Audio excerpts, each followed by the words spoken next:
Hello and welcome to all of our viewers from around the world. I'm Kristen Schwartz, licensed midwife and MC here at Gold. And today I'm here with Karen Lasby and Noriko Woods to talk about their upcoming presentation at the Gold Neonatal Online Conference here. Welcome, Karen, and welcome, Noriko. Thank you. Thank you. Lovely to have you both here. I'm so excited that you are here for the Gold Neonatal Online Conference.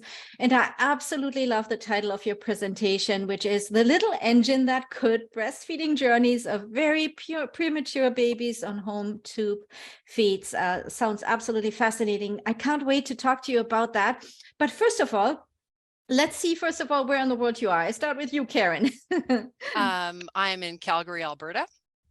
Wonderful. And how is the weather in Calgary, Alberta? Is it getting like spring-like already? We are now at the end of April. No, still. Well, this week it's almost early summer, so we're going to enjoy it.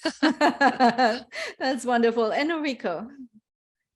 Oh, I'm in Calgary, Alberta. You're both together. Yes, yes. You work for you work together as well. Perfect. Thank you for sharing that. It always is fascinating to me where in the world our speakers are coming in from, right? Because we're an international conference and we have speakers and participants from all around the world. And I absolutely enjoy that because there's so much to learn, right? And we're all passionate about what we do in the field. And I just love, the international nature of that conference, right? Now I would like to talk a little bit about your professional background. I know, Karen, you've been with Gold a couple of times at least, and it's always lovely to have you back. But for our viewers who have not met you yet, tell us a little bit about your professional background. Well, I guess you could say I've been doing everything neonatal. Basically, I've dabbled in a couple general nursing practices, but I've always come back to neonatal nursing. Started in the NICU, was an educator there, and then I wanted to do my graduate study, and I thought, what do I want to focus on? And I really as a NICU nurse, I really wanted to know what happens after they leave the NICU. So I delved into that, was able to follow some families during my graduate studies and fell in love with this practice of taking these babies, which as a NICU nurse, I'm saying goodbye to them, but I'm got my fingers crossed behind my back that they're going to do okay, and being able to follow them for weeks and months after they leave the NICU. So that has been the bulk of my career, is focusing on the babies post NICU. Post NICU, I absolutely love it, and you're so right. The little ones leave, and you lose you lose track of them, and you really want to know what's happening to them. How are they? And seeing success stories, you want to see them succeed, right? So it's wonderful that you're able to focus on that. And I think it's important also to educate on the topic, because I know many care providers would love to be able to follow their little ones as well, and, showing, research and education in the matter is so very important, and also very rewarding as well. Okay, now to Noriko. Tell us a little bit about yourself here.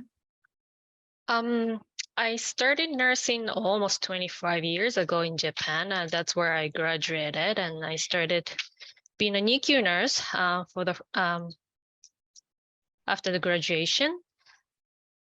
25 years ago, there's no breastfeeding or any breast milk feeding existed in NICU, in my NICU world in Japan, and never thought about it. It's not even comes to the mind that we need to use the breast milk. I remember one mom, she wanted to use breast milk. We're like, what? that was the 25 years ago. And we come so far, and then it is known to have a breast milk, that we know so much about breast milk. But I didn't really become breastfeeding a supporter until I become myself a mother, and then did the breastfeeding myself. And then I become IBCLC.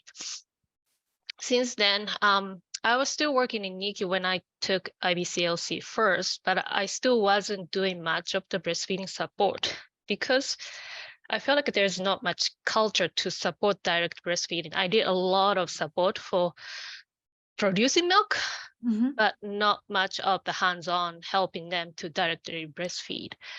And when I become public health nurse and started doing more breastfeeding for term babies with healthy mom and baby population, And then I joined the Karen's team for carrying a premature baby, which I love to do that. And becomes more and more that, you know, these mom and babies deserves to reach their goal that they want to, and we need to do better to support them. So that's where I am. Wonderful. Thank you so much for sharing that, Noriko. Quite the journey there, saying like 25 years ago in your NICU in Japan, nobody was talking even about breastfeeding. No. And then you know, developing, of course, this passion and getting the education. And we've come so far, right? I mean, when it comes to breast milk in the NICU, we see all the research, the wonderful research that's out there that is so important for these little ones, that they really get the human milk, you know, it's like the best for them. And but also the bonding of the actual breastfeeding and you know, kangaroo care and all the good stuff that is involved with that as well. We've come far, but I feel like there is still so much work to be done, right? Yes. Yeah, Definitely. absolutely. Absolutely. So that's here where your topic comes in. And I'm so delighted about the topic. I love that children's book, The Little Engine That Could. Breastfeeding journeys on the very premature babies on home tube feeds. And that really got me thinking because, you know, you're so right. Now we are in the NICU often, you know, we know the benefits of human milk. There's a lot of pumping, which is fantastic going on, right? But in the NICU still up to today, and please correct me if, you know, there's still bottle feeding is still often prioritized because medically there's so much going on, you know, some of these little ones require tube feeding and support. And when they go home, right, I can only imagine how little support is there available for these parents, especially due to these complexities with the tube. So tell me a little bit about this topic and later on what you hope our viewers will take away from it. And I'll start with you, Karen. Sure. Well, these babies, as they're leaving the NICU, the focus is on having them gain weight and be stable enough to go home. And oftentimes the shift leaves breastfeeding directly to just getting it in. And getting it in with extra calories. So the focus, you know, this mother's been working so hard on developing her supply.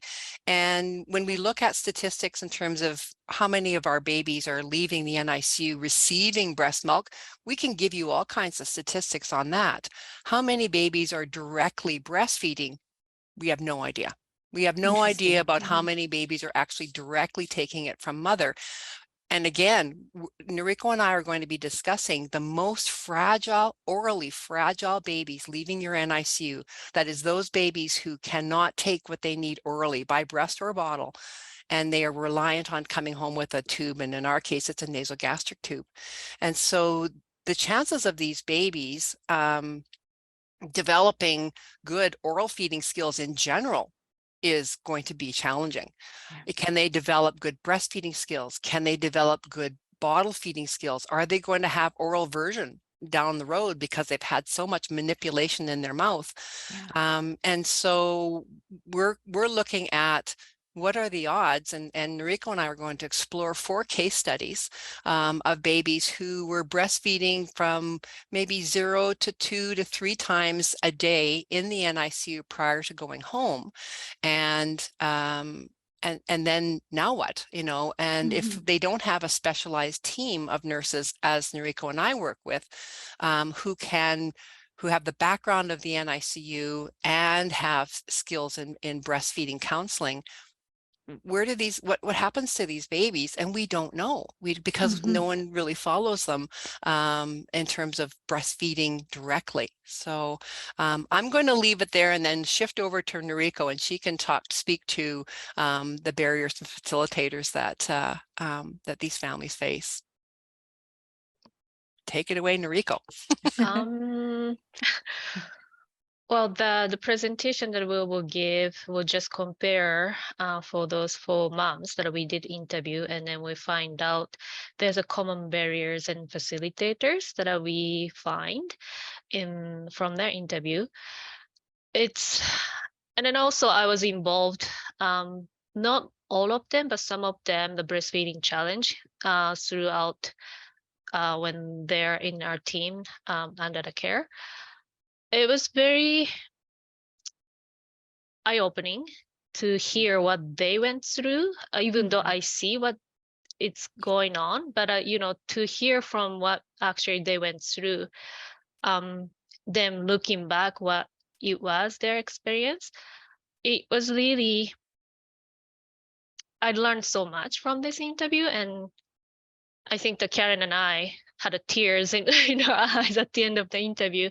Like, they fought so much and they deserve that result they got. And then we like to share this facilitated barrier in a presentation, and that will probably apply all of those moms who wants to breastfeed so badly with those orally challenging babies. So that'll be good to share. Mhm.